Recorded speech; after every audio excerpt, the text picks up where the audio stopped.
And I'm excited to introduce our presenter for this evening. Kevin Bott is the founder and senior forester with KAGEY Forestry. He is a lifelong Washington resident and has spent over 40 years in the forestry and natural resources fields, including 2 decades of service with the U.S. Forest Service. He has dedicated the last 18 years to private consulting to assist landowners with managing their woodlands, forests, and ownerships, no matter the size. Kevin is a member of the Association of Consulting Foresters, a member of the Inland Power Community Foundation Board of Directors, and a technical service provider for the USDA's Natural Resources Conservation Service in Washington, Idaho, and Oregon. And at this time, I'm going to stop sharing my screen and invite Kevin to begin sharing his presentation. All right, you might have to remind me how to do that. No worries. Green button at the bottom. Green button at the bottom. There we go.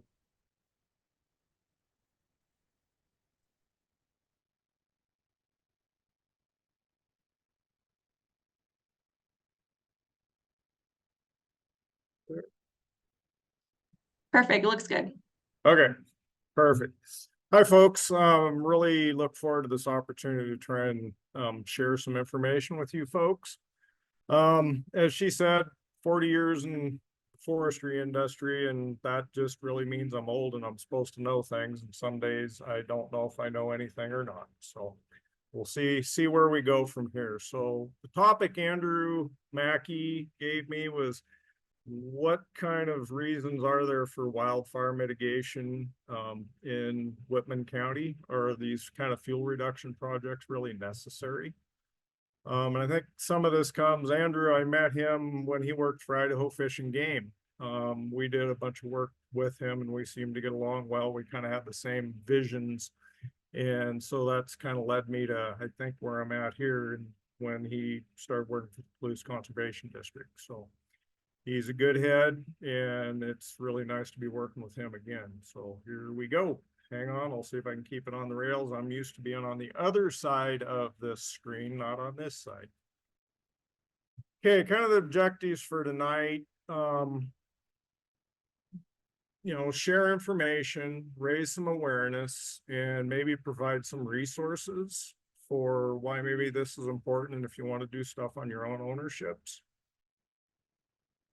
So every year, this is what happens. Here's Lake Tahoe on the left. This is looking east across the lake. Big deal, it's California, who cares? Well, this is what it should look like, the picture on the right. I took the picture on the left, the picture on the right is just a stock photo I scammed, but this picture on the left, we were there at Lake Tahoe, and I knew there had to be something on the other side of the lake, but we were there during all the smoke and inversions from several wildfires in the area for a wedding at Tahoe that we got invited to. It was kind of striking to me. California burns every year. It burns lots and lots of acres. How does that relate to the Palouse? How does it relate to where we live? Well, let's find out. Wildfires are only in the forest, right? Well, so this picture here is 2021. And it's in the Palouse country, and that big red dot right there is the sunshine at about 7 o'clock in the morning. That's the result of a bunch of our fires. We get smoked in all the time, and part of what we are trying to do in the industry as foresters is try and help reduce these fires so we don't have to breathe this much smoke all the time. So let's talk about Whitman County for a little bit. Here's the Whitman County area. It's actually one of the bigger counties in the state of Washington. It's all Wikipedia information. I mean, 1,300,000, almost 400,000 acres. The population is 50,000 people. But what's important to me is these 26 communities. Many of these are really small. Many of them aren't even incorporated anymore. And when you talk about why do we worry about wildfire? Wildfires are only in the forest. Less than 10% of Whitman County is really forested. Of course, that's kind of a wild, sophisticated guess, but it's probably pretty close. Most of the population is centered in 3 places, really: Pullman, Albion, Colfax, and some in Palouse. The others are very small, not a lot of services. This is what we all think of when we think about the Palouse country in Whitman County. Beautiful green fields, rolling hills, I mean, gorgeous views, little communities here in the center. I'm not even sure which one this is.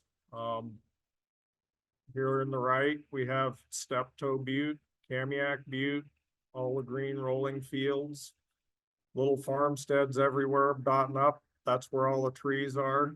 I mean, that's what we all picture the Palouse as.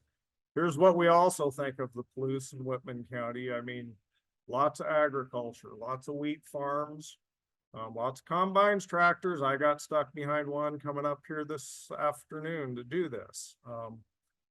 Anyway, so lots of this kind of stuff going on in Whitman County. I sometimes think there's more tractors in Whitman County than there are people, which may or may not be true, but you feel like it.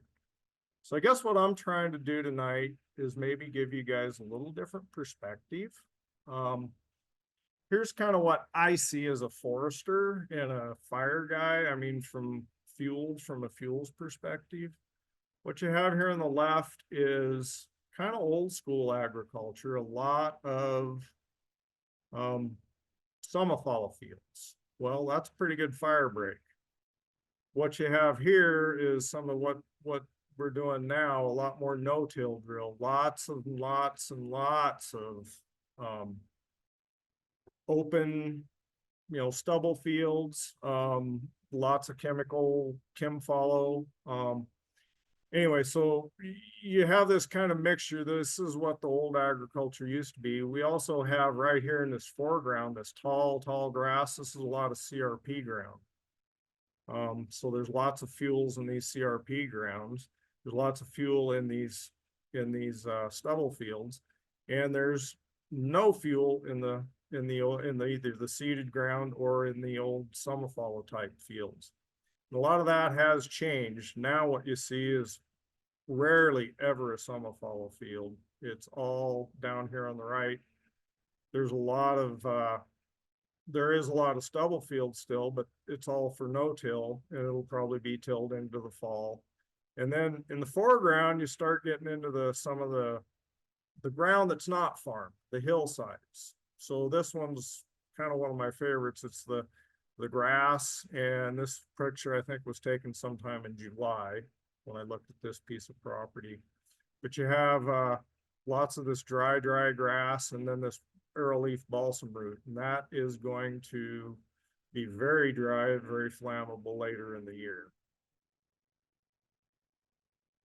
Then we move farther onto the hillsides, and you start picking up more trees, and you have this stand on the picture on the left that's overly dense, way overly dense. There was over 700 trees to the acre in this stand, and it's fairly young pine. It actually had some harvest in it in the past. And here we're back into, here is actually some almost native Palouse grass, bunch grass prairie, I would suspect. In the picture on the right upper, it kind of shows you, it gives you a visual back up here on this one ridge, and I'm not even sure which ridge this is, but it's looking, this was actually taken from Tico Butte. And you look back, and there's a lot of timber on these ridges. There's little timber stringers in these draws. And the other thing you want to notice is the brush field here in the front. There's just a lot of fuel out there. You can get a lot of flame length, a lot of fire, for fire people, it's a lot of concern, especially in August when this stuff is bone dry and ready to burn. And then you start looking at what you have for ignition sources. You got power lines almost everywhere, highways everywhere. People still have cabins and home sites, debris burning. If you watched the last webinar that Guy Gifford gave, one of the biggest problems for Northeast Washington is debris burning. That's one of the biggest fire sources they have. So this picture's from my house, out through my pasture, and yes, I have trees. So I live in Garfield County out of Pomeroy, Washington. I live out in the middle of the farm fields. I'm a forester in the middle of the farm fields. Don't ask me why, but that's the way it happened. So what you see back here, what I'm circling with the mouse, is a big smoke plume. And kind of the reason I wanted to put this in here is we put up with this in our part of the world. I bet I drive to the top of the hill so we can see 5 to 6 times a year minimum, because you'll see a big smoke cloud coming up. And so the first thing you do is you go figure out where it's at and what it is and what kind of threats you might have. I mean, we've just gotten used to that. We've had fires burn right in front of our house before. We've had fires burn around our place in the middle of November, believe it or not. It was just a super dry year, and somebody had a fire, thought that everything was great, and it went 10,000 acres in November because nobody was really ready for it. So it's just what we do in fire country. And believe it or not, Garfield County, even though it's as much farming ground as Whitman County, it's fire country. So that fire, that smoke that you saw there, that's this same smoke here from a whole different perspective. This is farther up south of where we live on the south side of Pomeroy. And all that smoke's coming from 3 different fires, the lightning fires that were started around the Clarkston and the Soton areas. And every one of those fires, eventually 2 of them burnt together, but everybody, all the resources, everybody was working. And then this next picture on the right is from a little farther. It's from the next ridge over to where you could look closer to that. So there's a lot of energy. This thing's covering a lot of acres really fast. And the fire, truthfully, and I apologize, my phone that I had all these pictures on it sort of got lost in the snow this winter, so I had to make do. Anyway, this fire was all in the pasture ground and the farm fields out around Clarkston and Soton, and all fire resources were heading and working to try and save essentially Clarkston and Soton was their big concerns. Nobody was worried about the mountains. This is where it eventually ended up.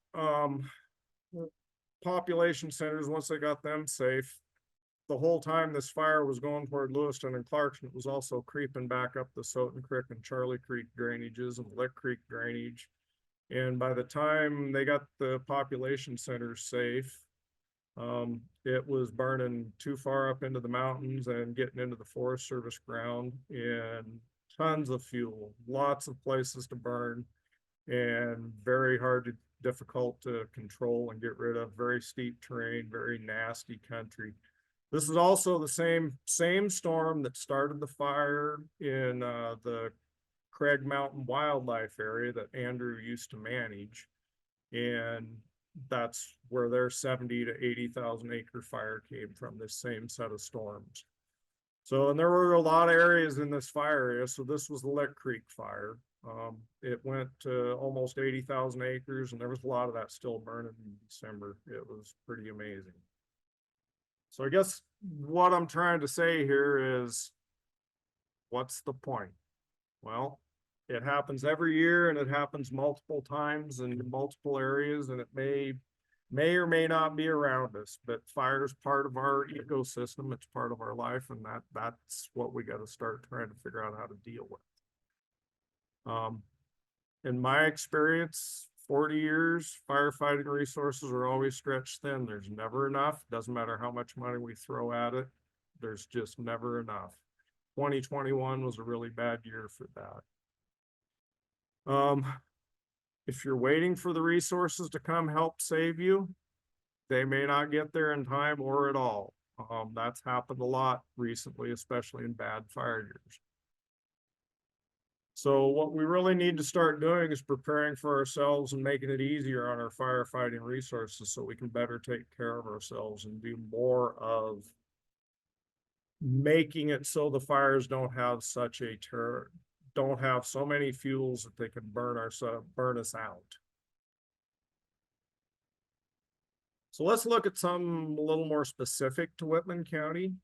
Here's Malden and Pine City. I'm pretty sure everybody kind of remembers that fire. 15,000 acres, 67 homes were burned. Here's a little more close up of Malden. This was 2019 up here on the left. And if you look at how many homes are in Malden, it's not a big city, but it's just a typical Palouse community. It's out in the middle of the farm fields. You can see the farm fields around it, but it's got the timber draws. There's brush in the draws. Everybody loves to live here. Actually, this property here on the left is this one right here on the right after the fire, and it had to be salvage logged. There was nothing left there. And if you start looking, if you can look really close, Google Earth's a great thing, guys. If you start looking at things, and foresters use aerials all the time to look at vegetation changes and see what's different. Well, if you look at this portion, look at all the trees that were there, look at what's not there now, and you start looking at the differences in the vegetation. And a lot of this is still there because there wasn't enough there to salvage, but most of it's brown and dead looking. Same with this strip over in here. And if you start looking at Malden, there's a group of roofs here that they managed to save the houses, but there's nothing left over here in any of this strip. And a lot of these places, you'll see holes in the ground essentially where the houses are just gone. We really don't want to have too many Maldens. I mean, there's actual pictures of Malden after the fire. You can still see the smoke still popping up here and there. So that's what we're talking about. I mean, this is close to home, but this is the kind of country, and you can also see how the fire burnt underneath the trees and through the trees, and a lot of them aren't dead, but because of things that we do around our own homes and places, we create our own risk and our own exposure to creating this kind of disaster. So here's a couple of those pictures from that forested stand that I showed you that's just to the west of Malden. This is what the condition was before. Of course, it was green, but it's not green anymore after the fire. And that burnt with such energy that even this open area over here on the picture on the right, it singed all these trees so bad that every one of them was dead.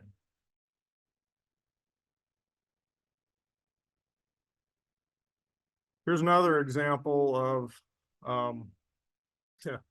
it's not Whitman County, but it's very close. The Gray Road fire up in Medical Lake, Washington. One of my colleagues and good friend lives in that area, and they put up with 4 different fires, small arson caused fires this year up in that area.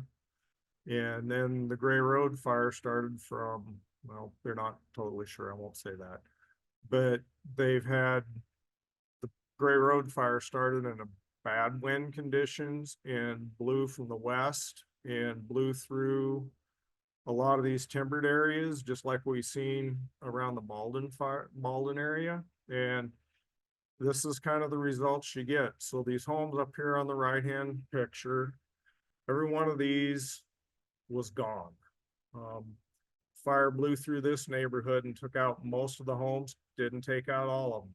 Can't always tell what that's about, but if you had the chance and we would have had the time to go look, we probably could have figured it out. If you look at the picture down on the left, I drove by this. I actually got to spend 5 days volunteering, helping up at Medical Lake, do some of the cleanup work.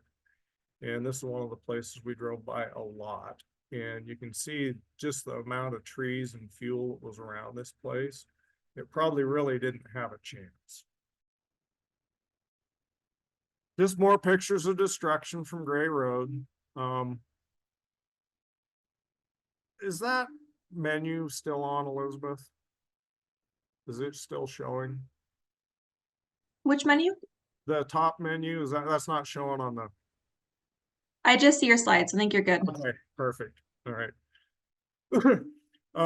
So I mean, these are just more pictures of houses burned up. Some places there were many that burned up. It's kind of interesting after this fire, the amount of community support and community groups that formed to try and start rebuilding, start doing cleanup. Like the mailbox here, there was a whole group out one weekend putting up new mailboxes for everybody. So and addresses. So people could know where their house was, number one, because frankly, you couldn't tell a lot of times. It's kind of like when you cut all the trees out of a place or something changes, you just really don't recognize it. And there was a lot of that going on up here.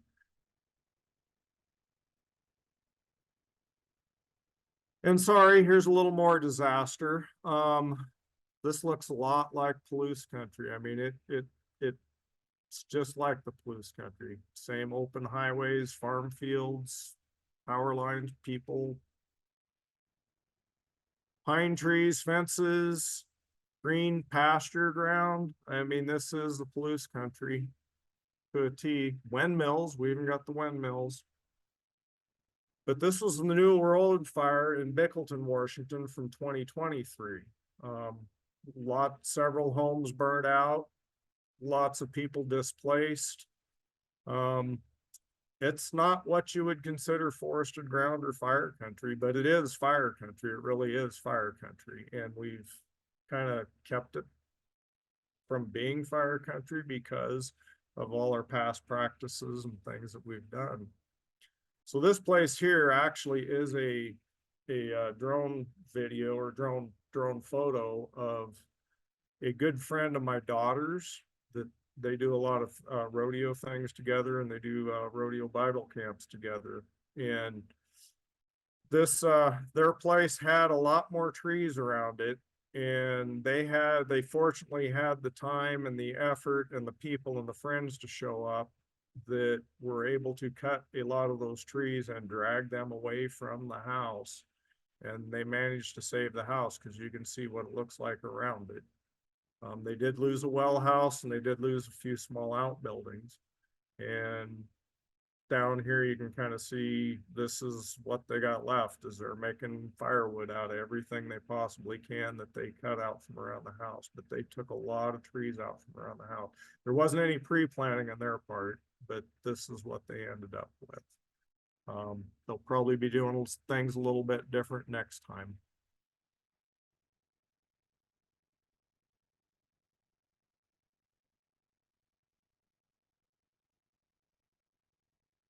I got to get rid of this menu on top.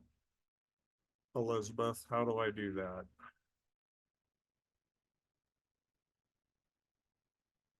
Are you trying to, sorry, click through something? Yeah, so that menu on top's driving me nuts. I'm sorry. No worries. There should be an option in the three dots to Oh, the hide three it. dots. There we go. You told me that. No, you're good. Okay. So I guess what I have here is two cliches for all of this. And the first one is it's not if, it's when. We hear that all the time. Well, we've already had when. Malden, Pine City.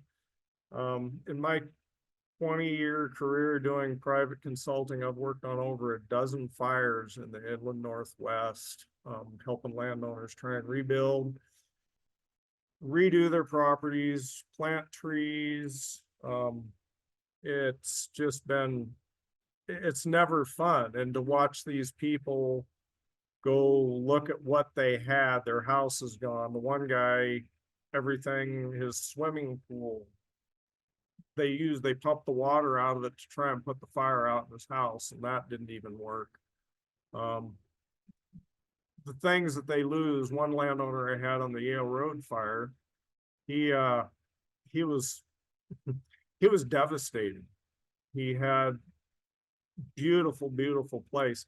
His home was saved, and his caretaker, grounds caretaker helper, his home was saved. That was no, those were not issues, but everything else, the timber ground, all the ground that he spent all his time taking care of, all their fields that they worked, it was pretty devastating to him. So it's just one of those things, it only takes once.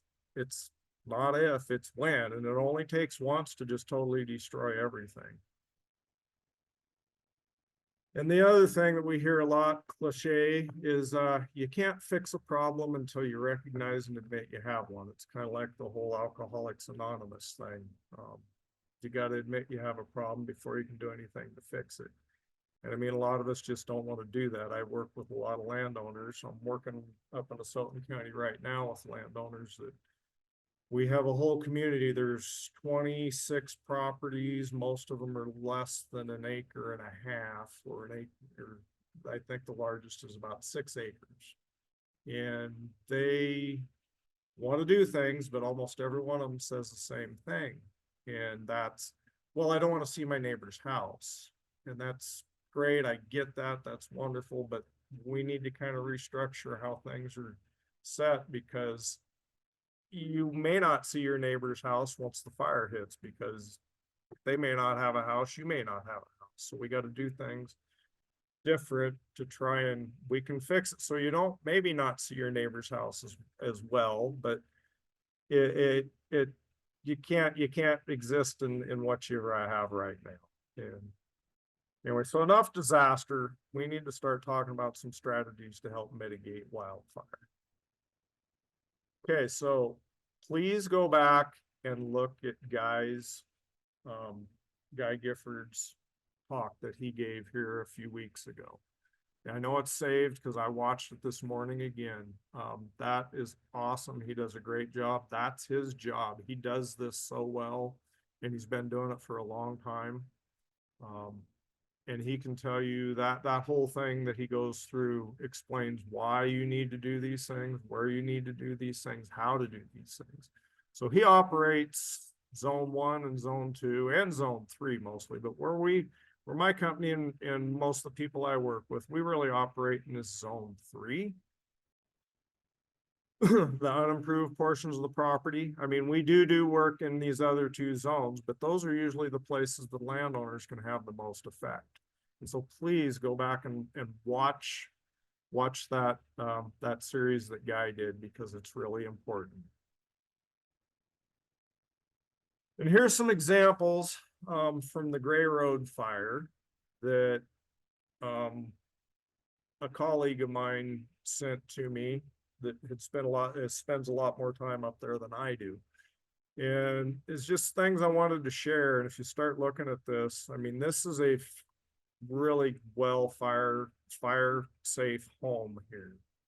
You see all the rock in the front. And if you go back and watch Guy's thing, he will talk about this. There's lots of space. There's not a lot of trees right next to the home.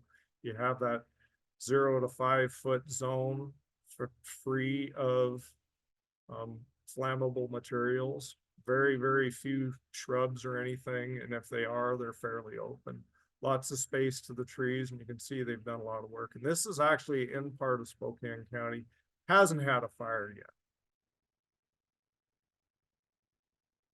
Now, some of these examples are from the Gray Road fire, and actually this place here was around Silver Lake, and this landowner had done a lot of work around his property, and he actually survived the fire. But this is actually one of the places of the fire that we did cleanup work around, and he was one of the few that his home actually survived. His shop survived, but it was because of the work he'd done ahead of the fire.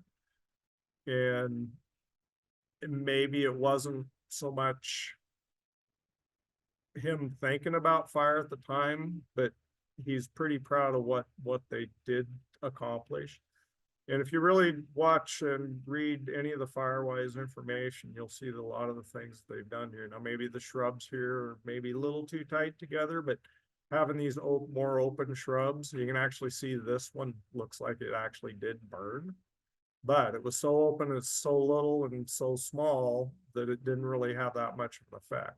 We got lots of green space, lots of rock, lots of non-flammable materials. Doesn't matter if it's on the lake. There were a ton of houses that burned along the lake. So one other thing we look at with any kind of firefighting operations, and this is one that it really pains me to tell landowners. So this road on the left, I have lots of landowners that like And of course, this has been burnt through. This is also from up in the Spokane County area. This was from one of the fires. This access road to the landowner's property.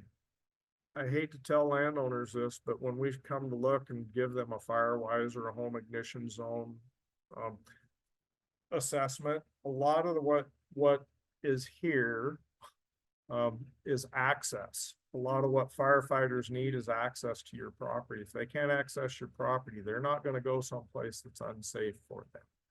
So number one, this road is a single lane road. You can't get in or out on it. There's no two-way traffic. It's one-way traffic only. And the trees, the fire will carry across this road because the tree canopies are almost touching or were touching. You can tell that the fire blew across this road. The one on the right, now this is a wide two-lane, almost two-lane road. It's not completely two-lane, but at least two firefighting vehicles could pass. Larger engines could pass. You can see that the fire came up on the left side of the road, but also came up on the right side of the road, but did not blow across the road. This also makes a great fire break.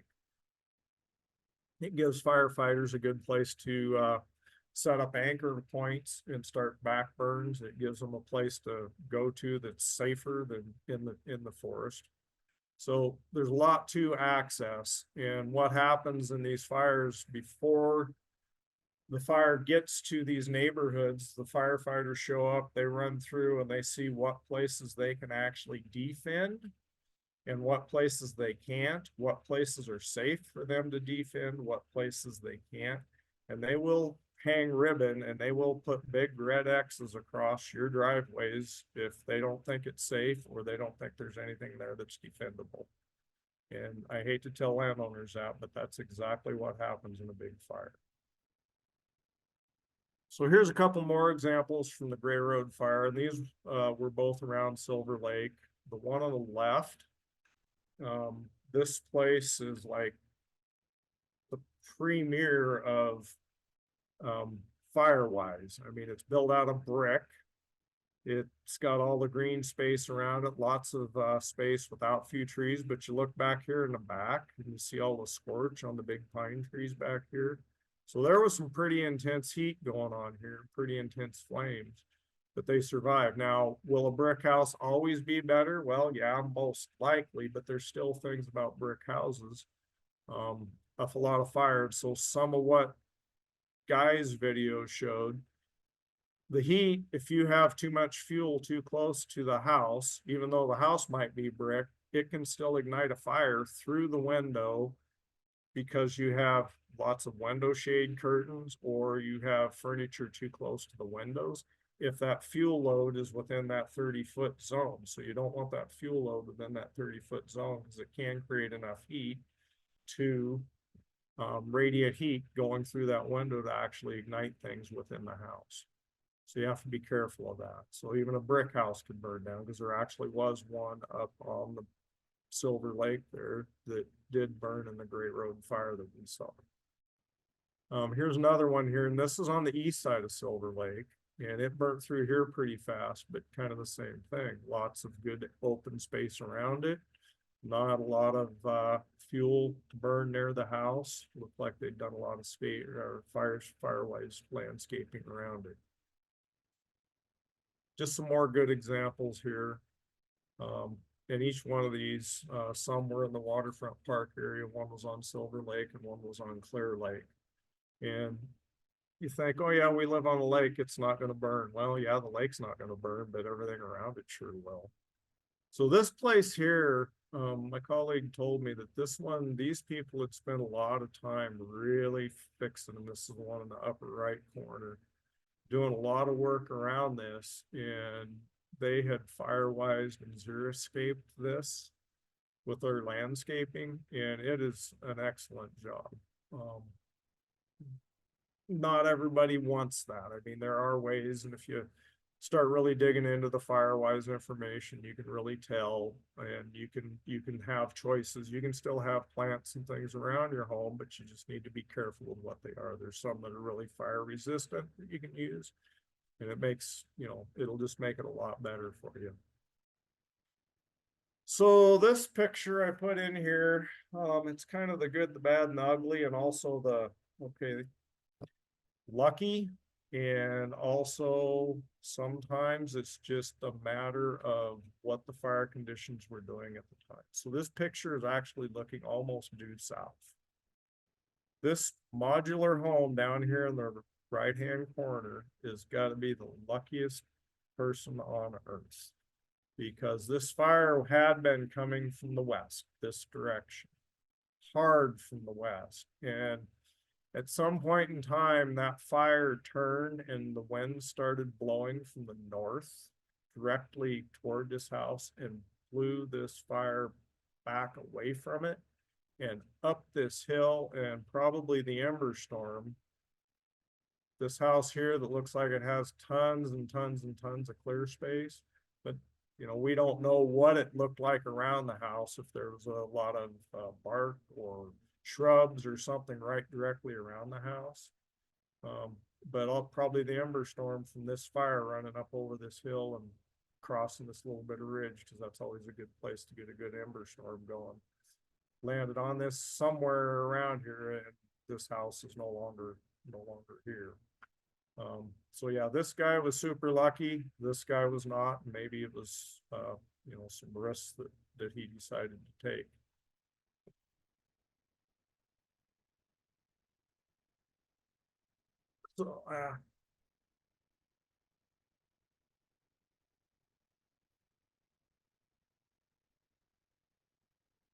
So let's talk about insurance for a few minutes.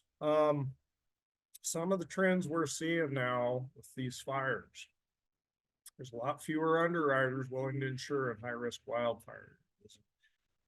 California is seeing this happen constantly. A lot of the big insurance companies are no longer willing to insure them. Some of the things that happened after the Gray Road fire with some of the landowners that we were dealing with up there, some of the stories we've heard. Lots of non-renewals when policies come due, depending on the insurance carriers. Payouts, and then they pay for the house, get it rebuilt, but they're not going to renew you. That's a problem, especially if you have to have insurance. Nobody can afford to insure their own home. Other things going on. The timber industry has their own issues with insurances and wildfire. It's getting really, really tough to get what's called loggers broad form. There's very few. So loggers broad form is really the insurance that covers in case loggers start a fire. A lot of this newer equipment, it has a lot of things. It has DPFs. It has high exhaust temperatures. Companies, the operators aren't used to having to clean all this stuff off every day, and they're letting build up like they used to with the older equipment. The newer equipment's even more expensive than the older stuff was. And what's happening is they're getting more equipment fires. We actually had 7 in North Idaho last year. We've already had 1 this year. In the middle of winter, we're having these fires in this equipment. You know, there's things that guys need to do that could prevent that, or at least lower that risk. But insurance industry for equipment are actually talking about not insuring guys anymore. It's getting harder and harder to insure them. Now you start talking about insurance company losses, and it's a real thing. I was at a community wildfire protection planning training, and some of the big insurance companies figured out they had lost several $billion in insurance claims in California in the wildfires. And that's why nobody can get insured. I mean, these companies are in business to make money, and just because the wildfires, their whole business is losing money. So they've had to restructure what they're doing to try and change that loss structure. It's not all bad news though, because we are seeing niche insurers start up for just exactly this kind of thing. And then there are some new programs. The Idaho Farm Bureau Insurance has actually started their own Firewise program. They're giving discounts and they're actually insuring homeowners, and their rates are related to their Firewise abilities on their properties. So there is some bright spots, and I think what you'll see is these large companies that have very rigid policies, and they really aren't into niche markets and or looking at things from the standpoint of, they look at everything with a broad brush. So to them, wildfire risk is wildfire risk. It's not, there's no degrees of it. There really is degrees of wildfire risk. And a lot of the things that you can do for your home is things that can reduce that risk. And that also can relate directly to its insurability and its ability to withstand a wildfire. And there are some niche companies that are starting to look at that and take that into account. But you really have to search to find them. I mean, this isn't my deal. Is are just things that we've noticed happening. There's a couple of other things on the insurance and some of the trends we're seeing. What couple of the stories we heard from our landowners up in Medical Lake is they're only letting them rebuild on the same footprint. They will not allow them to go outside that footprint that they had no changes. And some of that's to do with permitting, like all the waterways, all the lakes there. Every one of those in Washington, it has some sort of an urban growth requirement on it. And so there's lots of requirements that go with that. And so they had to stay within the same footprints. A lot of foundations, the fires were hot enough, foundations weren't usable. So that creates issues for them too. A lot of insurances won't pay for tree cleanup. So if you have a lot of trees around here, they will pay to clean up the house that burned down, but they won't pay for the tree cleanup of the property around it. And that's a lot of what the volunteer work up in Medical Lake happened to be, was for all those landowners that their insurance companies wouldn't help with the cleanup of the trees around their properties, because you have tons of dead trees right next to where they're going to have to rebuild houses, and unable to rebuild with that is just completely unsafe. But they wouldn't pay to do that. So the community volunteerism, the community support, and the amount of people that helped to create those community foundations and do all that work was just phenomenal up there. But you hate to see a disaster have to come along to create that kind of community. Oh, the other thing on insurance that was kind of interesting is, of course, we all blame it on COVID, but the value, if you didn't have replacement value insurance, if you just had your house insured to rebuild it for a certain amount of money, with building material costs and labor costs, the values were way skewed, and many people were way out of pocket to get their homes rebuilt. It's been pretty scary for some of them. So who can you go to help? How can we make this happen? So as Elizabeth said at the start of this program, the Palouse Conservation District has their wildfire resiliency program. Conservation District, there's the website you can link to, there's a phone number. I know the Rock Creek and Pine Creek Conservation Districts are working with a forester, a colleague of mine, to start working with landowners and start their own, start a program to help landowners do this kind of work. Washington Department of Natural Resources, they have several resources. If you go to their website, and I'm assuming that everybody can kind of do that, because if you're here on watching a webinar, you should be able to do that. They have the Small Forest Landowner Office. They have the Forest Resiliency Foresters. And then they have Landowner Assistance Foresters who really help with their cost share program. And if you go, they have a new setup. They call it the Landowner Assistance Portal, and that's really helpful. It's actually a lot of good information there. Another source is a Natural Resource Conservation Service. Their Whitman County office numbers listed here. They're always super helpful. We do a lot of work with all three of these agencies. I haven't worked with the Conservation District here in Whitman County that much, but I do a lot of work with the Sullivan County Conservation District down south, and they're great to work with. We do a lot of work with the Landowner Assistance Forester in this area for Southeast, and he's based out of Clarkston. That would be the one that would help Whitman County. The Natural Resource Conservation Service, we've done a lot of work with every one of the Blue Mountains, all 4 counties there, and also all over in Idaho. And they're great to work with. They really want to see things happen. But it is the federal government, so sometimes their programs can be a little more cumbersome, a little harder to get through, but they do a good job.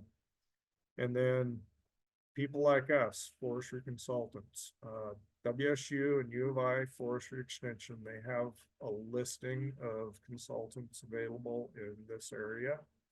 And if you go to their websites, and plus they also have a ton of information, you just start poking around there and you'll spend hours if you're really interested in this kind of stuff. And they can really get you pointed in the right direction. So really want to thank you for the opportunity to present to everyone here. There's my contact information, and we're more than willing to come talk to people. We usually do, first consultation free of charge, and if we can point you in a good direction, one of these other sources will do that too. I also want to thank my colleague Megan Doneen, Lone Pine Land Management up out of Cheney. She's provided a lot of the pictures from the Great Road Fire, and I really appreciate that kind of help. Anyway, I think that's all I got. Awesome. Thank you, Kevin.